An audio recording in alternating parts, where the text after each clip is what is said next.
Hi everybody, welcome to English Mirror. So today, let's have an overview of the 16th century social, cultural, political and literary history of Britain, which spans from 1485 to 1690.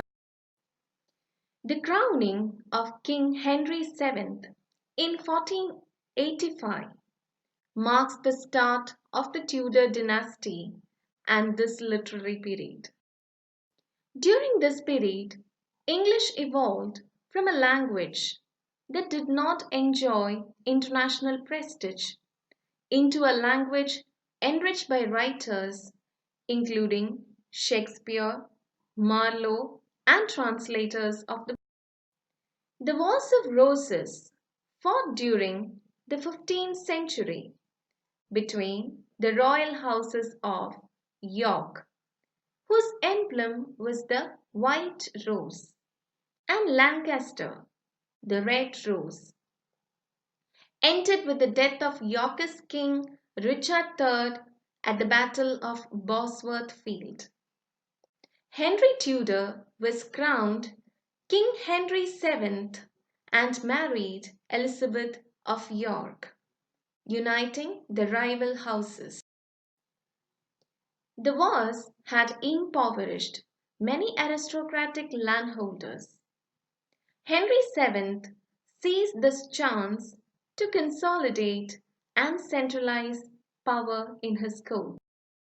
The court was a place steeped in intrigue and ambition, where elegance, ease, and the ability to decipher words with multiple meanings, in poetry no less than in politics, were prized abilities. Court taste in music, dance, poetry, theatre, and masque shaped the taste of the nation.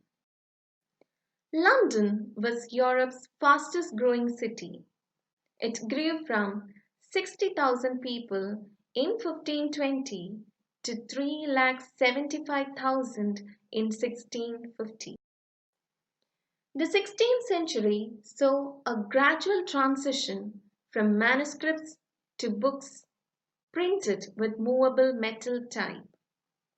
Manuscripts and texts that were medieval in tone retained prestige. Printing made books cheaper and more readily available. Literacy increased throughout the period, reinforced by the Protestant practice of ordinary lay persons, not just church clerics reading the Bible themselves. English travelers to Italy had glimpsed the Renaissance, which literally means rebirth, an artistic and literary movement based on recently discovered classical texts and artifacts from ancient Greece and Rome. For Renaissance thinkers, man was a measure of all things, yet man was also capable of changing and fashioning himself. Humanists like Erasmus changed outmoded school curricula to reflect the kind of learning they felt best prepared young men for public service. Young aristocratic and gentlemen were educated by private tutors or in grammar schools. Education included the medieval trivium, which included grammar, logic, and rhetoric, and quadrivium, which included subjects like arithmetic, geometry, astronomy, and music, but devoted an increased attention to Latin, the language of diplomacy, the professions, and higher learning, as much for its moral, philosophical, and political truths as for its elegance and rhetorical force. Young aristocratic women were educated in modern languages, religion, music, and needlework at home or in other noble houses. Women were increasingly taught to read. However, they were not necessarily taught to write.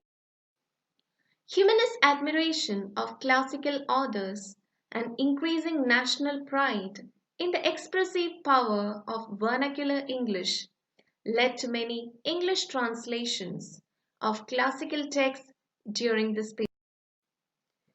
In the early 16th century, England's single official religion was Catholicism, and the head of the church was the Pope in Rome.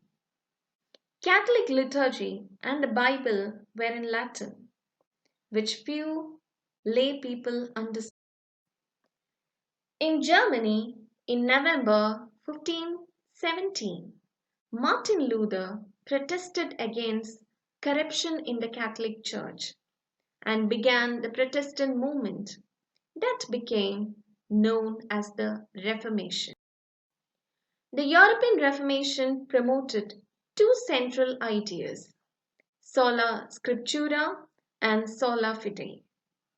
Sola scriptura, only the scriptures have religious authority and not church clerics or traditions. They believed that.